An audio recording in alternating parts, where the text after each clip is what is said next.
Good evening. This is your girl Lynette from DALS Credit Solutions. Today is August 9th, 2022. We will be doing Credit Tip Tuesday, and our topic today will be understanding credit worthiness as it defines your credit profile. So, as we are joining, we are using the platform StreamYard. If this is your first time tuning in, please um, let us know where you are tuning in from. Put them in the comments. If you have any questions or concerns, also put them in the comments. If this is your first time watching, let us know it's your first time watching. And if you are watching a replay, let us know you're watching a replay by putting in the comments hashtag Credit Tip Tuesday replay. I did a series on this, and last week it didn't get uh, broadcast due to music that I had within the live. Even though I did not own the rights to the music. It was unable to be streamed the way I wanted to be streamed. So I'm going to do a two-part series in one. So I hope you guys enjoy this. Again, my name is Lynette, and I am the founder of DALS Credit Solutions, and this is Credit Tip Tuesday. As you are coming in, again, please like, click, and share. If this is the first time you are tuning in, make sure you put in the comments where you are tuning in from. We are using the platform StreamYard, and if you're watching a replay, please place in the comments you are watching a replay by using hashtag Credit Tip Tuesdays replay. Let us begin.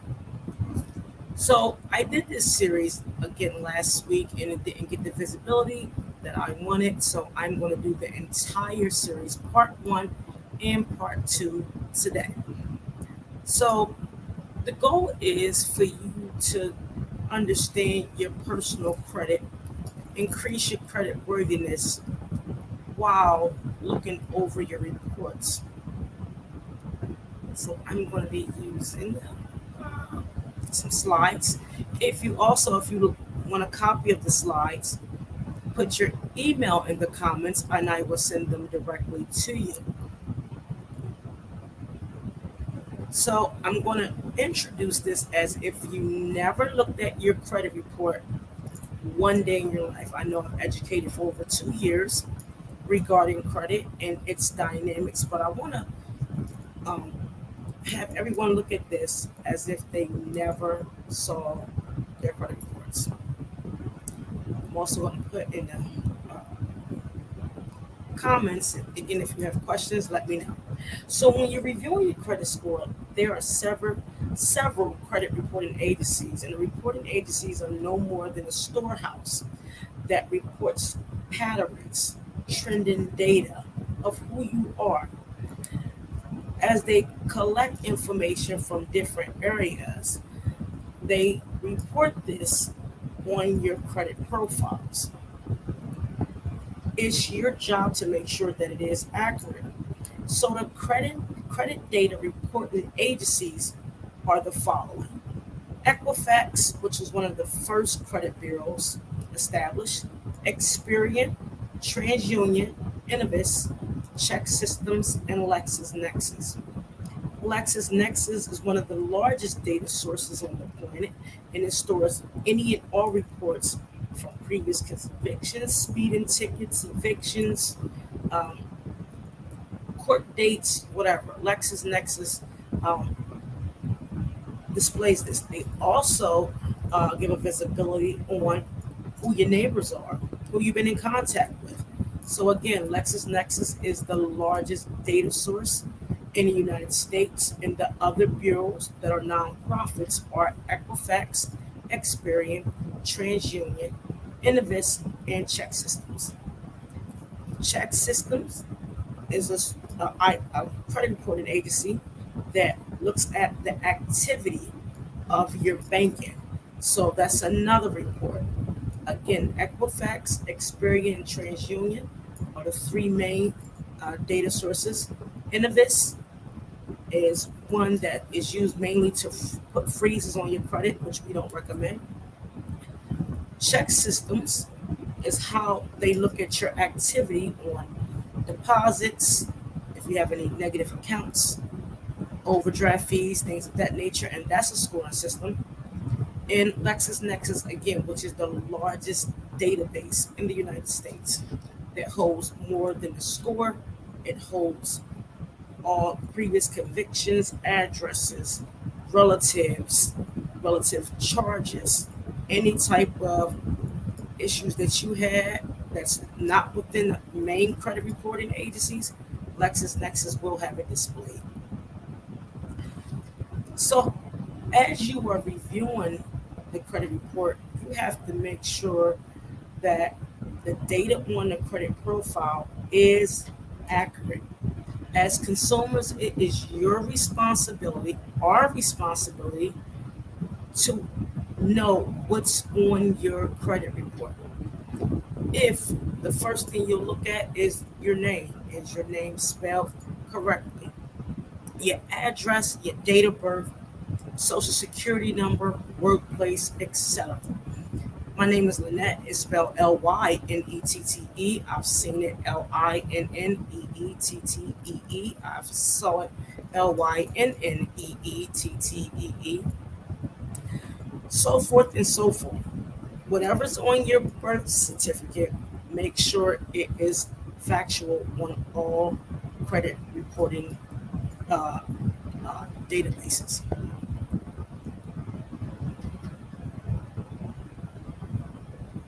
As we begin the steps on identifying if information is accurate, let's understand the definition of the 5 pillars. When I say the 5 pillars, meaning your payment history, credit utilization, credit age, mixed credit, and overall credit. However, there are 5 C's that is the equivalent to the 5 pillars. So when I talk about payment history is your character. Who are you? How you pay your bills. The capacity is the amount of loans, debt, credit utilization that you can carry, that you can be responsible for.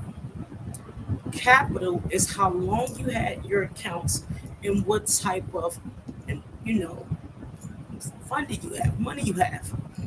Collateral is mixed credit, I mean everything you own, assets, insurance, real estate, uh, anything, debt, whatever the case may be. Collateral equals mixed credit. The condition, meaning time on the job, overall credit, income, employee, and or business. What is the condition of who you are? The nature of who you are. Goes in the categories of the 5 C's, which will identify the 5 pillars on the credit report.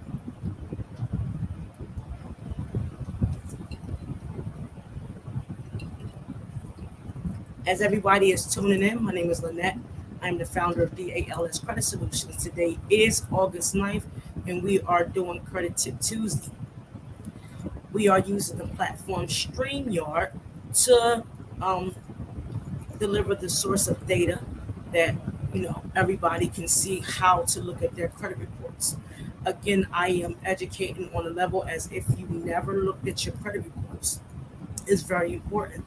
Sometimes we have to start over to regain and understand the mistakes we have and build our credit worthiness. If this is your first time tuning in, please place in the comments where you're tuning in from. If you are watching a replay, put in the comments hashtag Credit Tip Tuesday replay. Once you are done viewing Credit Tip Tuesday, if you want a copy of the slides, I will send them to you directly.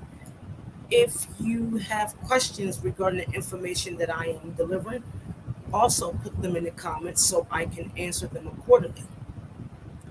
As we continue, now we're identifying again what's on the credit report. Name, age, date of birth, social security, and accounts open. So when I say all accounts, anything that has your digital and or manual signature. Now I've my account, my oldest account is almost 19, 20 years old. I'm only 35. I don't know that. Know that. Nope. Don't know how that happened, but it happened. But make sure everything on your credit report belongs to you.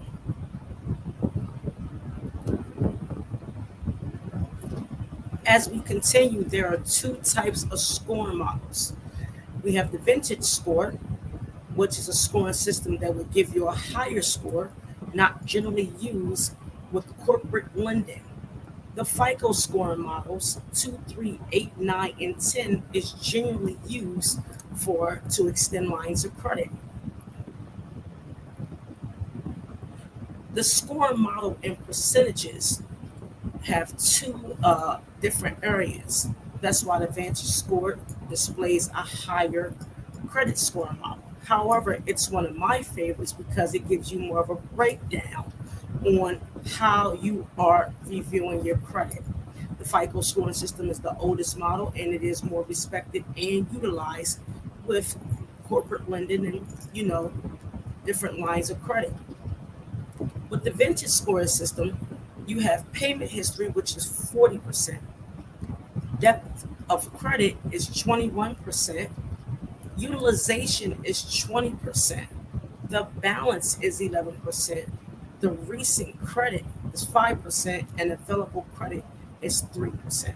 I really like the scoring model because it shows you not only the time, but how you utilize your credit cards and if there is a balance. I will get into why, later on, so I stay on track, why it's not good to utilize your entire credit limit um, on a credit card. So, utilization on a vintage score is 20%, and a remaining balance is 11%, or the balance overall is the 11%. Available credit is 3%, and recent credit is 5%. With the FICO scoring models, we have payment history of 35, utilization at 30, credit age at 15, mixed credit at 10%, overall credit 10%. Again, FICO is one of the uh, well-known scoring models, and they are utilizing FICO for decision making. Every institution have their internal scoring models as well, and they can either look at the original FICO or have their own scoring models. I don't know which institutions do that overall. However, if you ask the question, I can find out. In this area, in order to now, after you looked at your credit, make sure you have all the credit, major credit reporting, your credit reports in front of you. Grab a pencil and piece of paper or a tablet so you can make sure you're looking at the errors, if there are any. Make sure everything is the same on the credit report. Write them down by each bureau where you see that there are some discrepancies. When you do this, now you're setting up a system to reach your goal. In this part, I would demonstrate how to calculate the goal score. So the goal score is the score you are requiring to reach that target. So if you want an 800, you would, utilize your goal based on wanting an 800 credit score.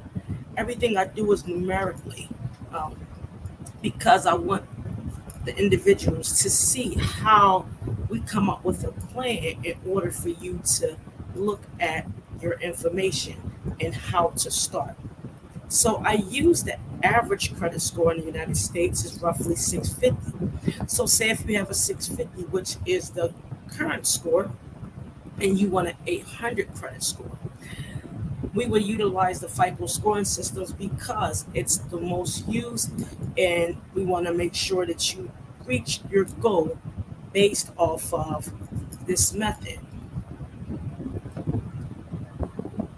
So as you're gathering your pen and piece of paper, or your tablet, I want you to look at this format. So later on, when you begin this process, you can use your own score.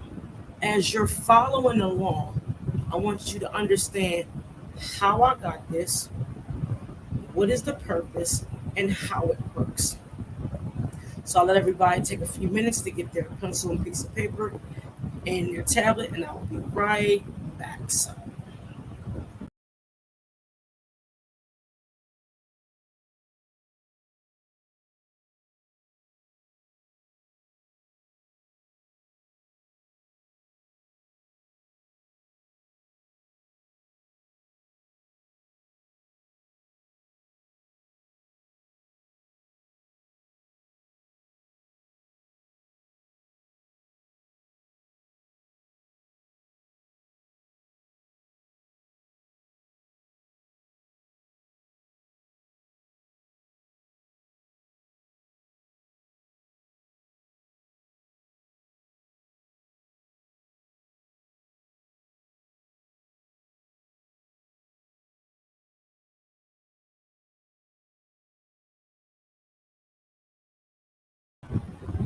sorry about that. My mic was muted.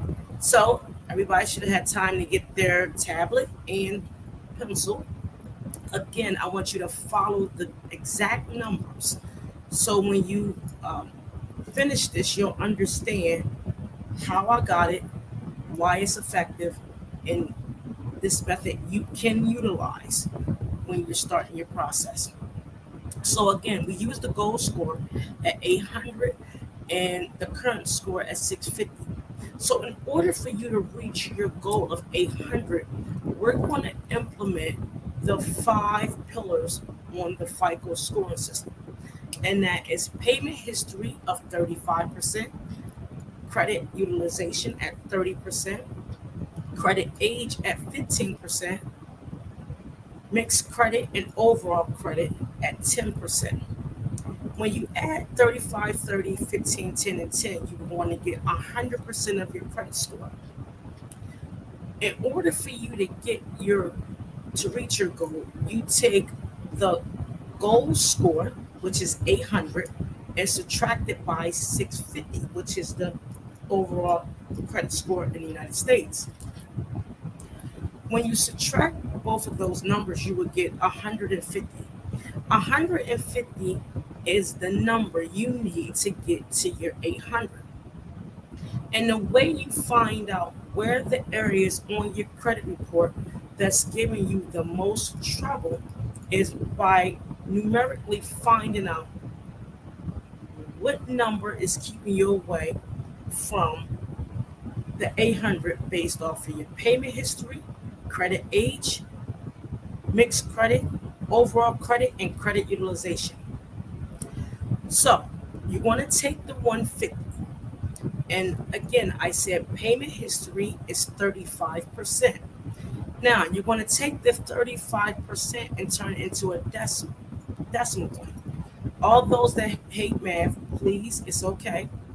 I'm not a big fan of a lot of things, but when you want to grow, you just learn small solutions, small steps to get to that, that final destination. So you want to take the number 150, and you want to multiply it by 0.35. You want to take that same 150 and multiply it by 0.30. So the 0.35 is the 35%, which is payment history. The 0.30 is 30%, and that is credit utilization.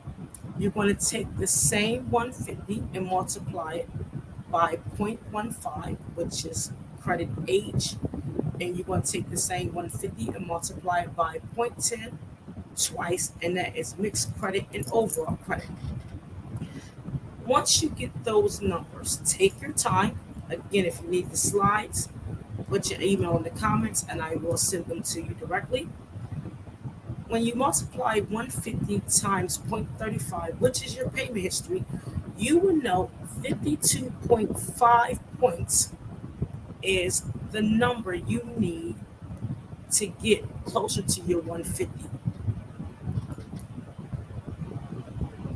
Out of the credit age, the credit utilization, You multiply 150 times 0.30, which is your credit utilization, and now there's 45 points. If you multiply 150 times 0.15, which is your credit age, that will give you 22.5 points. If you multiply 150 times 0.10 twice, it will give you 15. Once you get these numbers, 52.5, 45, 22.5, 15, and 15, let me know what number you did get. If you added up the numbers, those numbers given will be the 150 points needed to reach your target goal of 800. Now, the points given is the numbers required to get you to that destination, but you need to turn those decimal points back to a percentage. So 52.5% is your payment history. So your payment history is lacking areas on the credit that's keeping you away from that goal. Not lack, excuse me. There's areas on the credit report that's keeping you away from that 800 credit score. So 52.5% of your entire credit profile has to do with your payment history. Your credit utilization, if you don't have any credit cards, that is 45% of your overall credit profile based on credit utilization. Your credit age is 22.5, which is 22.5%. 15% is mixed credit. Overall credit is 15%. As you are looking at this will give you an overall view of, okay, I have 52% out of 100 that is dealing with my payment history. 45% is my credit utilization. My credit age is 22.5%. My mixed credit and overall credit is 15%.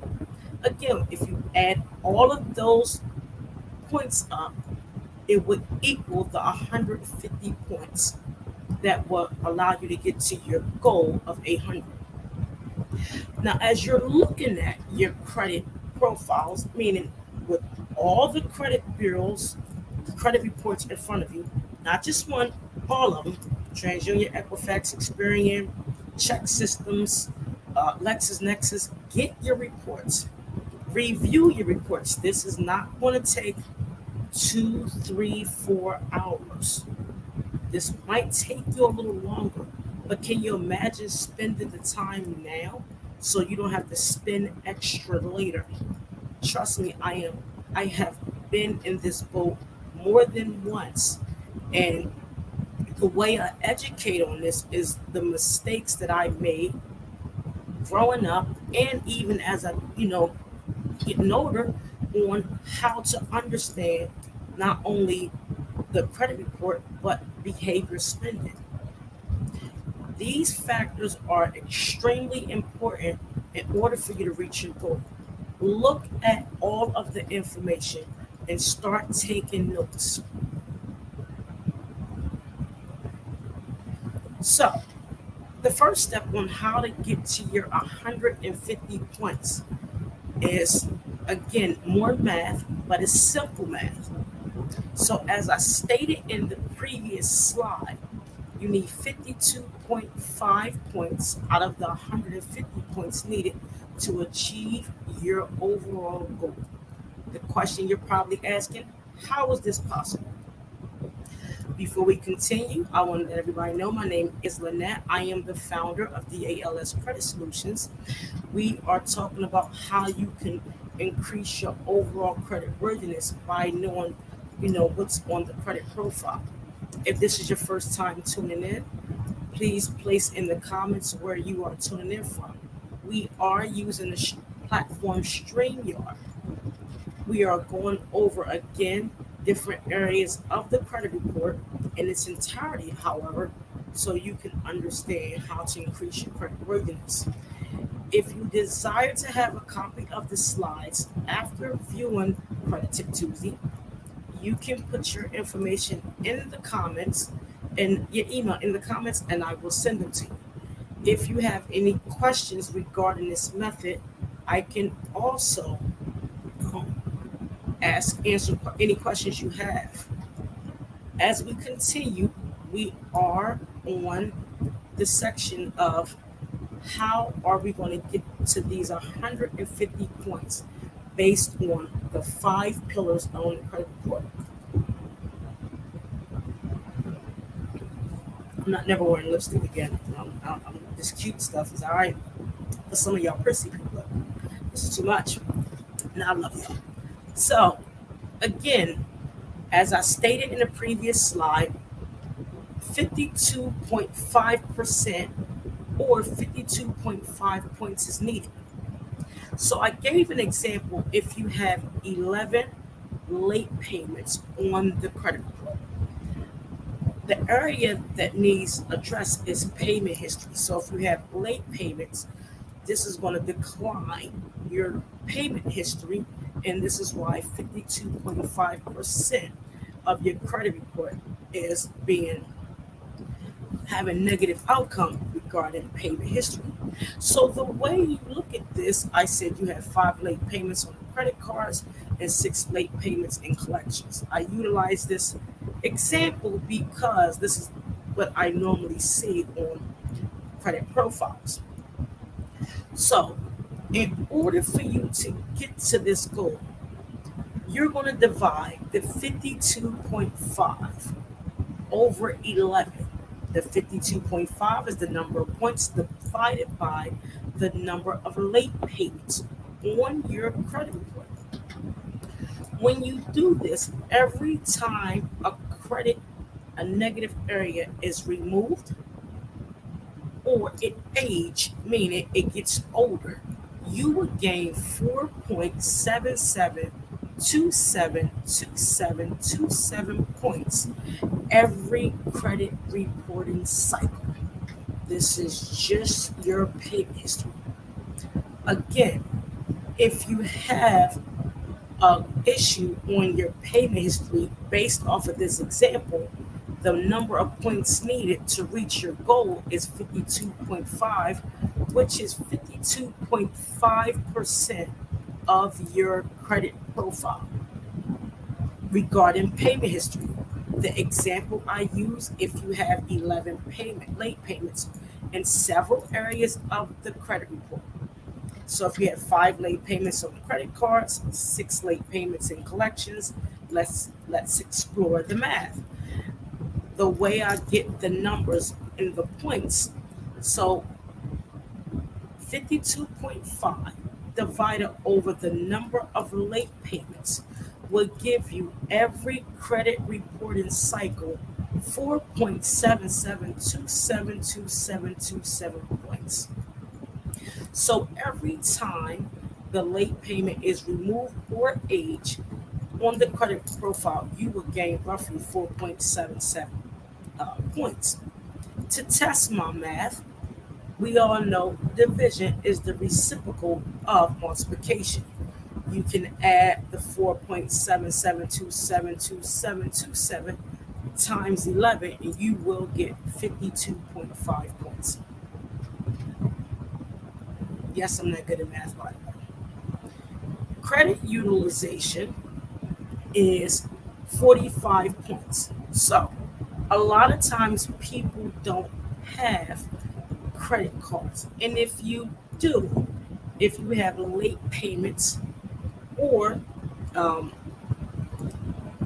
account is closed, you're going to add the number of late payments on top of the number of months that it was closed by 45 or 45 over that number in order to get the number needed to reach every billing cycle. So I will repeat that.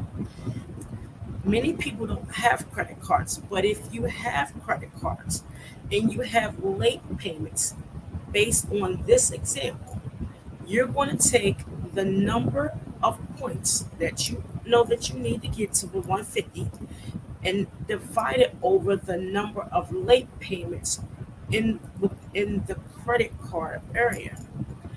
If the account is closed, you're going to add the number of months to include that. So, say if you had 11 late payments on the credit cards, you're going to take 45 divided by 11, and then you would get that number the that you would get every time the late payment is either removed or closed. As we go through credit card utilization, you must count the number of areas late within that area of the credit card or all your credit cards. Divide that by the 45 points that's needed. Again, I gave the example 45 divided by 11, and you will get a number. And I do it with you guys. Pull out my handy dandy calculator.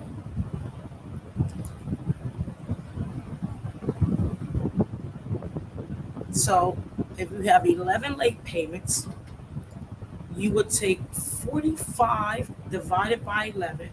In every reporting cycle, you will earn 4.09090909 every reporting cycle. To test that, you can take that number given and multiply by 45 by the number of late payments, and you will get 45. A lot of myths with credit cards. I don't want to get deep into it because we're going to do that in the second series, because I'm going to do this all in one. And you want to understand the target utilization, transactor versus revolver, and statement closing date versus payment due date. If anyone have any questions, please let me know. Put them in the comments as we continue. I will go over this. To find your credit age, you have to look at the time of the first account established to the latest account established. My famous number is 11 that you see. I use 11 in a lot. I can use any number, to be honest with you, but I use 11 because it's an easy number, and I want you guys to understand this. So oftentimes, when you're applying for a new line of credit, you will see a decrease in score because you tampered with the credit age. Credit age is like fine wine. The older it is, the better the score, usually. So the way you determine credit age in 11 accounts, I use the years 2010 all the way up to 2022. The way you determine your credit age, you start with the first date of the opening of the account, and you count the number of accounts, meaning in its years. So I use very easy examples here. 2 accounts in 2010, 2 accounts in 2011, 2 accounts in 2014, 2 accounts in 2016, 1 in 17, 1 in 19, and 1 in 2020. When you add all those years up, and they are 11 accounts, you will get the number 2014.36364. Again, the way you find your credit age is you add all the accounts up by year. So if we had 2 accounts in 2010, you add 2010 twice. If you had 2 accounts in 2011, you add 2011 twice. You add two accounts in 2014, you add 2014 twice, so forth and so on. You do this until you have all 11 accounts. And when you add those together, you will get 2014.36364. When you round that off, you'll get 2014. In order to find the age of the report, you're going to subtract what you found by the current year. When you subtract what you found by the current year, you will see that your credit age is 8 years old. So again, I use 11 accounts. You count the accounts by adding the years that it was open. Again, 2010 had two accounts, 11 had two, 14 had two, 16 had two, 17 had one, 19 had one, and 20 had one. When you add all those numbers together, you'll get 2014.36364 equals 2014. You take that number and subtract it by the current year we are in, and you will get your credit age is 8 years old. And you're probably saying, why would I need to do all of this? And it displays to me on the credit report. That's a good question. I'm going to answer for you. When you write things down, the subconscious captures it to say, I am bringing awareness about who I am when it comes to my finances. If we allow the computer to generate everything, which is fine, and we don't have an idea what's going on, you will continue to be in that space where you don't know what's going on. So you should understand your credit profile because one, it educates yourself, and if you have children. Two, it will bring more awareness and resiliency within a home. Three, it would improve communications. Four, it would decrease arguments within the household because you would be able to talk about when things are wrong. And five, it will allow you to sleep at night because you honestly knows what's going on with your credit report. Your credit determines how you live, move, walk, breathe, or whatever. Now, don't get me wrong. A lot of people walk fine and live fine with bad credit. I've done it for years. I'm telling you. But I was broke. Hell, still broke. I was broke. You know, so I didn't have that financial awareness. I didn't have those insurance policies that I'm able to finance. I didn't have advisors. I didn't have um, individuals that can educate me. And you do a lot of harm. And then when you turn 40 or 50, you say, I get it. And I understand we're still growing overall, but doing it with a pencil and piece of paper gives that subconscious that that information to say, oh, this is how they calculate.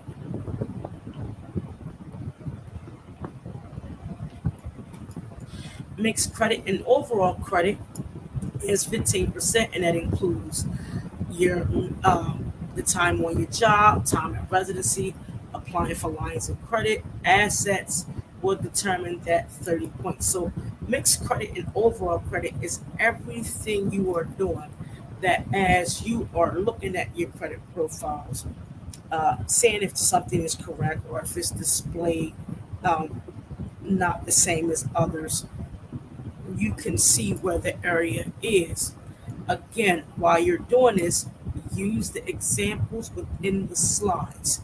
Once you grasp the concept, then use your and determine your numbers based on what you see and set your goals. Please do short-term goals for long-term to extend the long-term goals. If you are a 500 and you need to be at 800 in 3 months, this is not the way to do it because you're not going to get there. If you are 500 and you're trying to reach an 800, educating yourself along the way to bring awareness to get to the 800 will ensure you won't get back to the 500s again.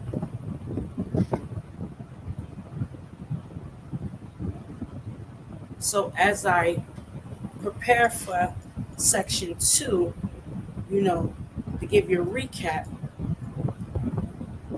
know which credit, who are the credit bureaus, how they operate, look at your check systems, look at your LexisNexis, pull your credit reports, because it's important. If you have everything in front of you, you can now keep a dialogue on how you are going to improve overall. Set realistic goals, and it's okay if you fluctuate. You're going to go up and down like a seesaw. You're not going to always go up. You're not. Um, if as you're building, you lose a lot of points because you are growing your score. The goal is you got to lose something to gain something. And again, if you go fast, go alone. African Hebrews. If you go fast, go alone. But if you're gonna go slow, we all go together. Section 2 will allow you to understand ways to dispute. And if you want to step away, get some water, whatever the case may be, you can do so. We will return in about 2 minutes, and I'll let you shake some things off, or you can click stop and pause, and we're going to continue to keep going.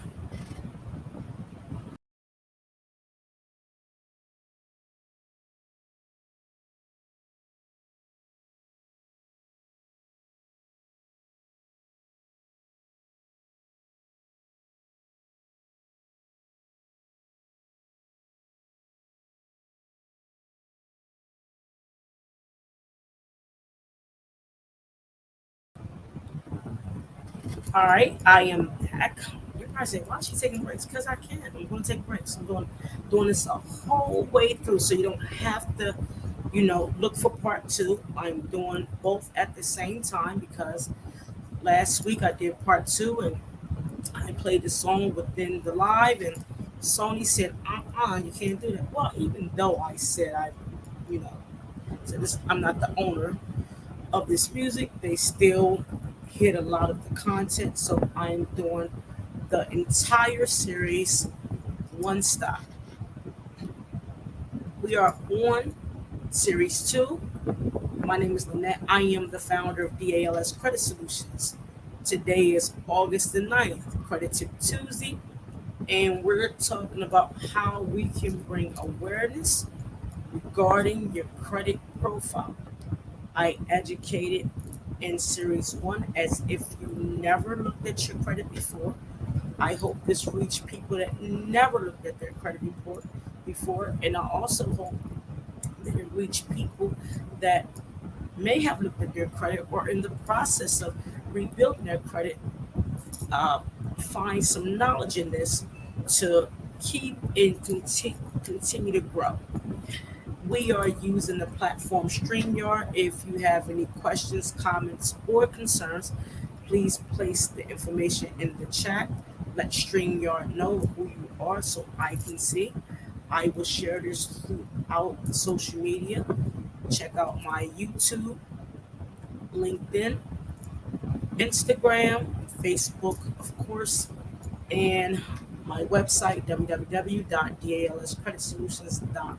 No, www.dalscredit.solutions. They're my own website. Before we begin the second series, please get your notepad out and a pencil. And we're now going to talk about how to dispute. I will read a disclaimer. All information is for educational purposes only.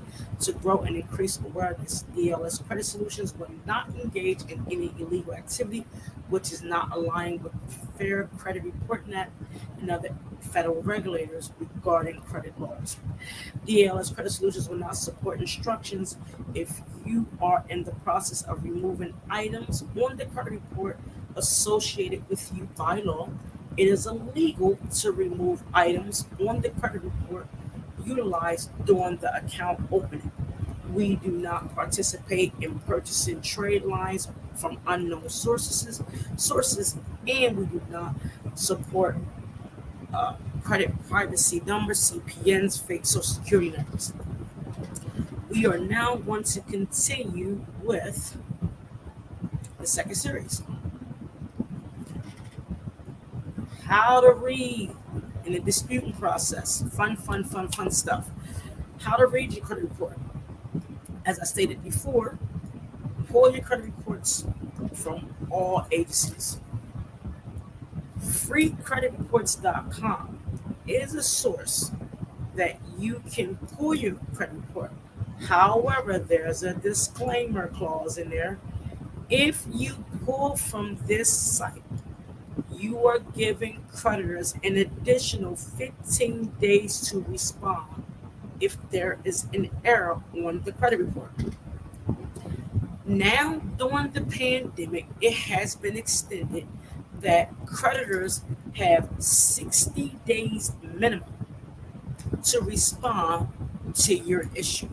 So if you pull your credit report from creditworthiness.com, you're given 75 days to respond.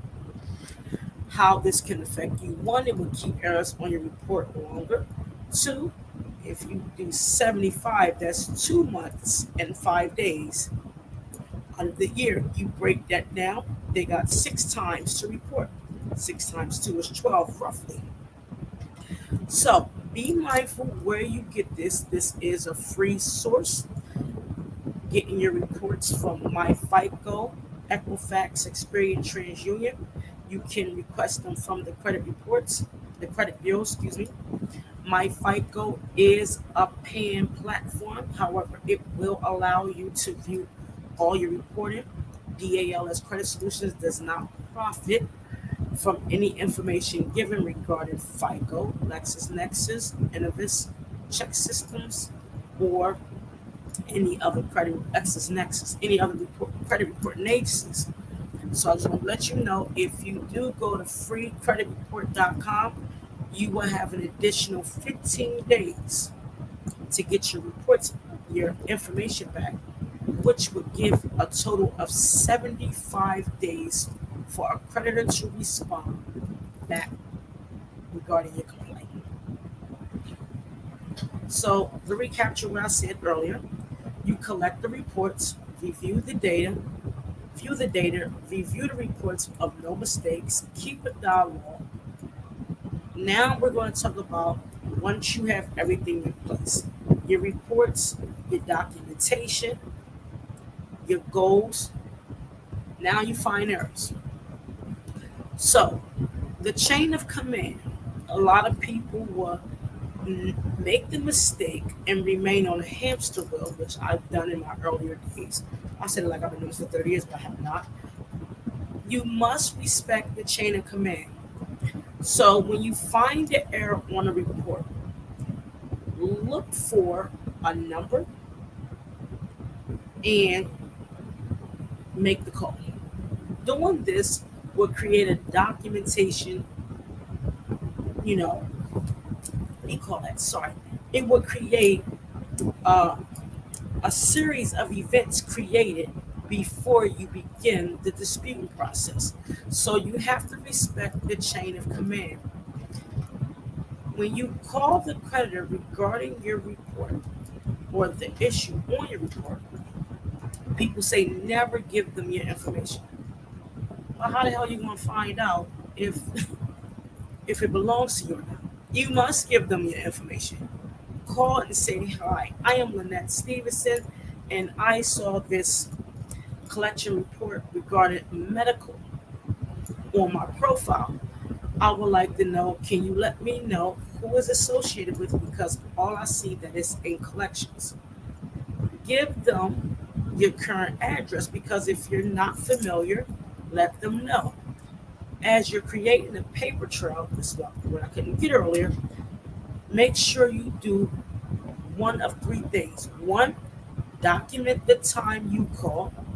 Two, ask who you are speaking to. And three, find out which department they work in. Because as you're documenting this, you're time stamping that I made this call on this date, on this at this time. Once you verify who you are, you then say, where did it come from? If they say, well, we bought it from an unknown source, I'm not familiar with this. They're going to ask, so are you saying it's not yours? I'm saying, basically, where who you said it came from, it doesn't have any, I don't have an idea who that came from. Is this the original creditor? If they say yes, it is, say thank you, but I'm going to have to dispute this because I'm not familiar with the main source. In the call, you do this for every account on your credit report. Many people will make the mistake and go to straight disputing because I've done it, and then you'll say, "Did you contact the credit report, the creditor?" And you say yes. They can check to see if you call because it's public. They can check. So please make the call, respect the chain of command.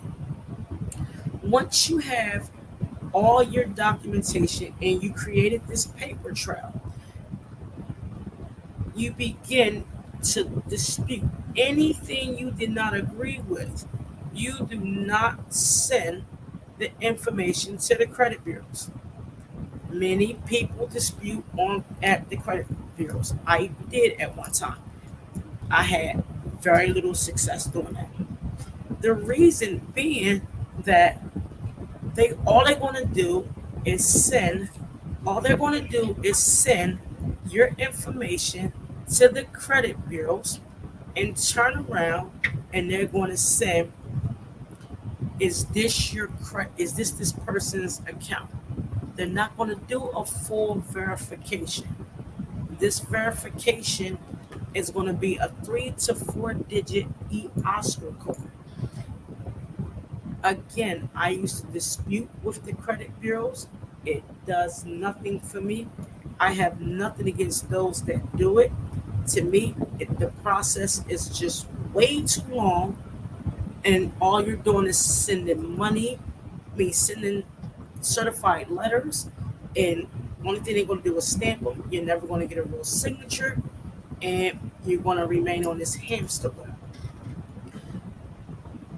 Send the letter, sending your information and your concerns to the people who regulate that agency is where you get the best results at. So in order for you to do this, you cut the middleman because you respected the chain of command. You already made contact with the creditor. The creditor already told you, hey, this is where we got this from. You already made the creditor aware that I'm not familiar with the source. So if you send the dispute to the credit bureaus and you already spoke to the creditor who the credit bureaus is going to send the information to, the responses you're going to get on the credit bureau, the return is verified. So you already did step one. Don't go back through step one to get back to the same place you started at. It doesn't make sense. Again, I have nothing against those who dispute with the credit bureaus. If you had success, excellent. I have very little success because the process costs more money sending out all these certified letters, and all you're going to get is the same response that you got on the phone when you spoke to the actual person. As we continue, we will now begin the process of disputing. If this is your first time tuning in, welcome. My name is Lynette. I am the founder of DALS Credit Solutions. We are talking about how to read and dispute on the credit with the credit reports. This is the second series. If you want a copy of the slides, please put your information inside the comment section. We are using the platform StreamYard. Let's continue. Now, a lot of people are going to get fussy about this, but do not, and I mean do not, take letters off the internet to dispute, because those letters are not only sent from the credit bureaus, a lot of the information within the laws on those letters, you have no idea what they mean. And I say that because 90% of the people that are disputing have no idea what 15 UC, 16 UC, credit consumer laws, Consumer Financial Protection Bureau laws, OCC, Comptroller of Currency laws, banking laws. These are the laws that creditors must regulate and adhere to ensure they remain in compliance to the consumer. So when you hear about send the letters, these DIY letters, buy your letters, get them off the internet letters, put a word wrong or make it sound like you don't know what you're talking about letters, make it grammatically correct letters, what you should. Um, do these demand letters, and I'm telling you, it's going to put you on a hamster wheel. A lot of the laws that are mentioned within these letters, the average consumer have no idea what it means. So when you hear 15 UC, the law itself is about 50 pages. So if somebody's going to give you a small section, you better read the entire section because there's a lot of clauses and a lot of underlying segments and attachments with the laws from section 1 all the way down to section C. Z. The reason I know because I read these laws. I know these laws. And you have to understand if it's something that kept you from paying that bill or you was in a situation that you were unable to make those payments, create the document on the site with the federal regulators to make sure the creditors did everything they're supposed to by law to ensure you don't have a risk, meaning negative credit reporting, stress on income. All these areas are very important. As we continue to dispute, please be honest. Do not remove anything that belongs to you. Don't try it. It doesn't make sense because there are so many ways that a fraud alert can be displayed on your report and you don't know it's a fraud alert. Consumer does not agree. That's a notation of a fraud. Consumer disputed but still doesn't agree. Fraud alert. You're saying you don't agree and it's not yours. So when you look at the numerical factor of your credit report, the number is just not telling you that you're credit worthy or not. It's the notation within the credit report. Please be mindful when you dispute. Keep a paper trail and be honest. Is this my item on my report? So many people encounter issues when they remove addresses that used to belong to them or they don't live there no more. Um, Actual inquiries that you apply for, and then when you become credit worthiness, you're like, why couldn't I get an American Express card? Because you disputed it when you was at a lower limit. So now they have you on the list, and you're unable to obtain those benefits because you apply for something, and now you want it because you're not able to get it. So please be honest with yourself as you're looking at your reports. Do not remove nothing that belongs to you. One is against the law. Two, you can create more harm than good. Three, you can get blackballed. And four, it can be more brutal to your credit report. A lot of people say, I've been a 599 or 600 for 8 years, and I look at their credit report and the notation says it all. Credit consumer disputed this. This is what happened. The consumer disputed this. This is what happened. You're creating a risk to never increase your credit worthiness. We talked about chain of commands. Please call the original creditor, documenting every time you spoke with them, and while reviewing your credit information on the credit reports, ensure the information given from the creditor is correct. We talked about the 30 and 60 days of response. The normal time now, after 2022 of January, is 60 days. A creditor has to respond. If you get your credit reports from www.freecreditreport.com, you're adding an additional 15 days, which will give you a total of 75 days for response. Example items on a credit report, and I'm going to use a couple of them. My water's getting warm. Don't judge me. I use these issues on a report because, again, these are examples I saw and or dealt with within my process. So imagine you having an issue with your bank. Like the bank closed your account and you was unaware. You got a charge back. How do you dispute it? Now, would you dispute your issue with the bank, with the credit bureau? The answer is no. The way you know who regulates the bank is within the name of the institution.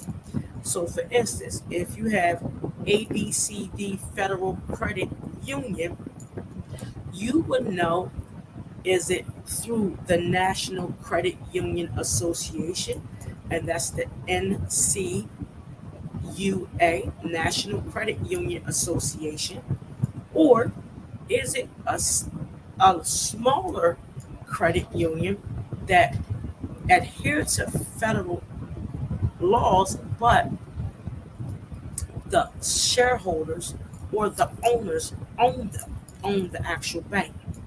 So there's two ways to look at this.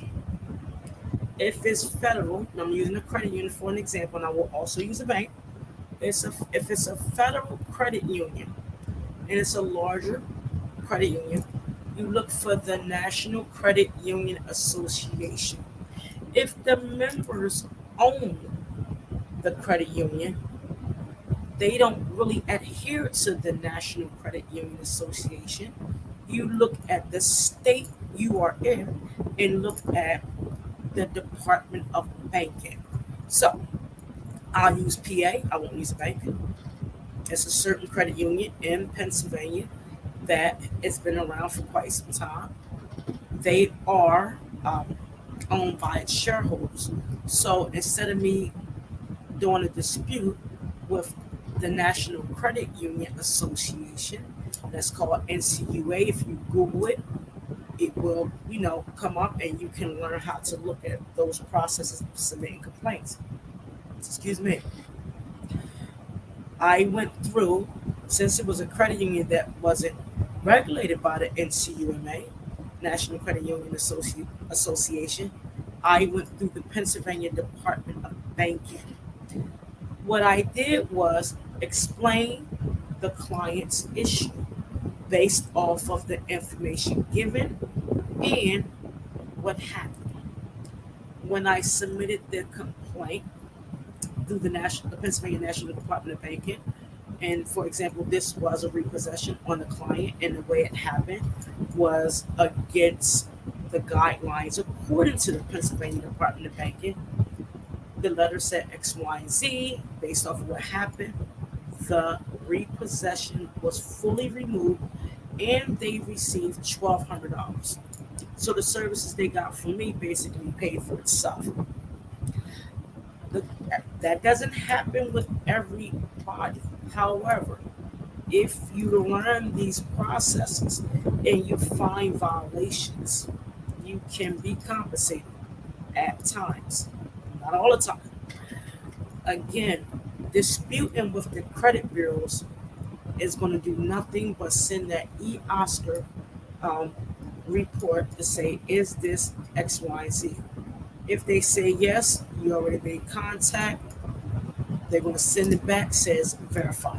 Then my question to you is, what's the next step? While you're disputing, do two things, do many things. My daughter, Denisha Stevenson, she taught me this. Purchase a planner. A planner can save your life because it brings awareness of what you need to do, how you're doing it, and what needs to be done next. Be honest with your spending. We didn't touch on, spending patterns and spending habits because I'm not one to judge because we all have our habits. But in order for you to grow credit worthiness and increase that that awareness and become resilient, you must be honest with your spending. If you have debt and it belongs to you, pay it. I know many times people say, oh, paying a collection, it's not worth it.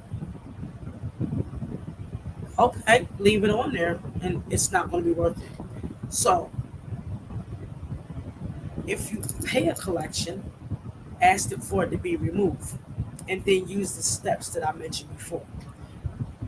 Be honest with your spending and become aware of your spending. Pay off your debt if you got to do a little at a time. Contact current creditors regarding your debt. If you are unable to pay something, please talk to your creditor.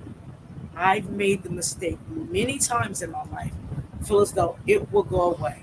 No, the hell it won't. It will smack you so far in your forehead, their company will come on there. Please, if you're unable to pay a bill or have issues that you got to pay your credit card debt and it's not there at the moment, please communicate. It's very important.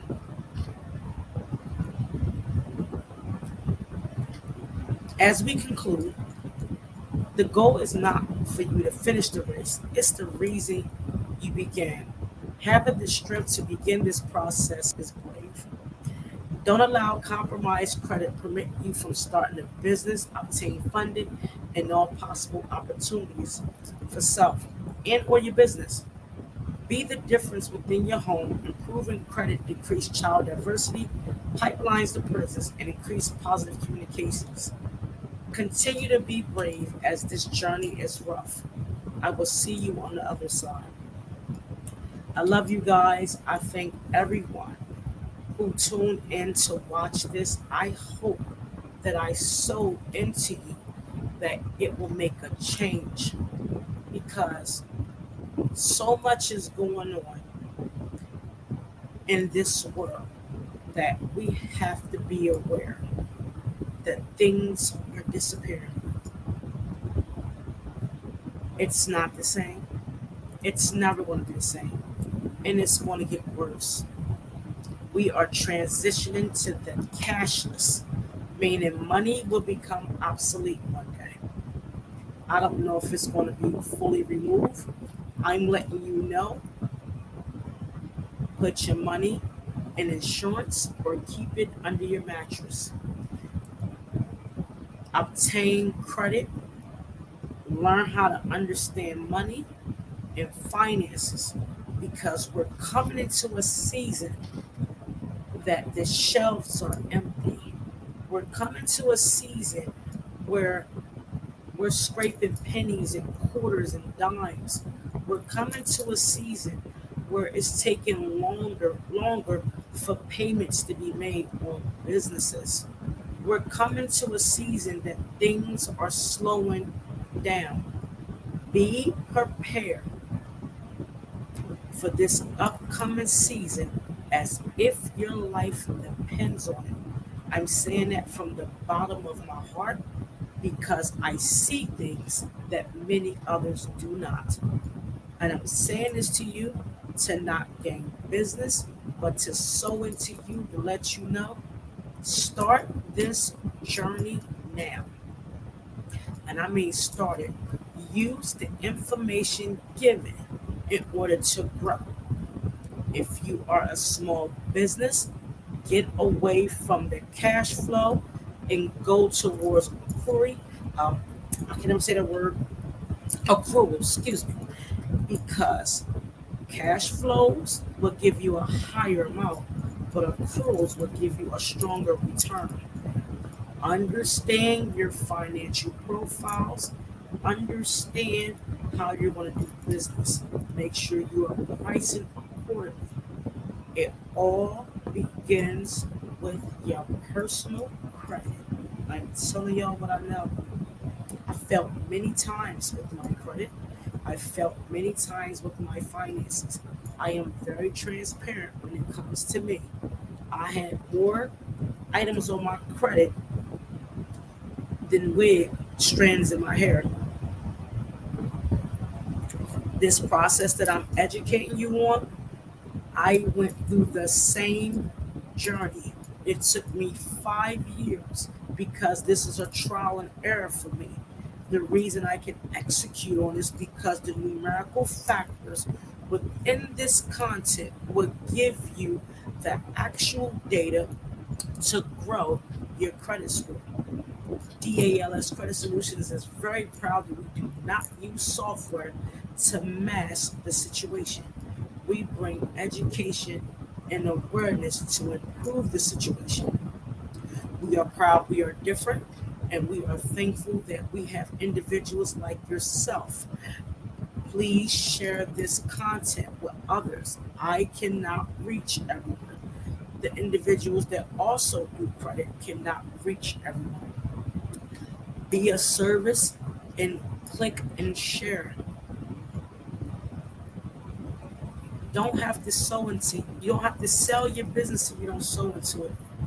I love you guys. Again, if you have any question, place your comments in the chat. We are using StreamYard as the platform. If you want the slides, put your email in the chat so I can send you the slides. If you want the recording, I will be nice and send it to you. I don't know if it's going to download because we're on an hour and 12 minutes. Or please go to my Facebook page and look at the videos. You can go and view all videos back from 2020. I don't delete my data because it's public and everybody cannot afford services. Please be mindful and do it yourself if you are able to. I have many clients um, done it themselves and they are very successful. Shout out to Veronica Lent and Candace. She's from down south. I remember my first time with Candace. She came on my credit tip Tuesday, and she asked so many questions. She improved her score in 1 year. She had one consultation, and 1 year later, she bought her house. It's the consistency that will allow you to grow. So don't be afraid. Don't fall off. Don't be afraid to fail and get to the other side. I conclude by saying God bless you all. I love you. I will see you next Tuesday and have a wonderful day.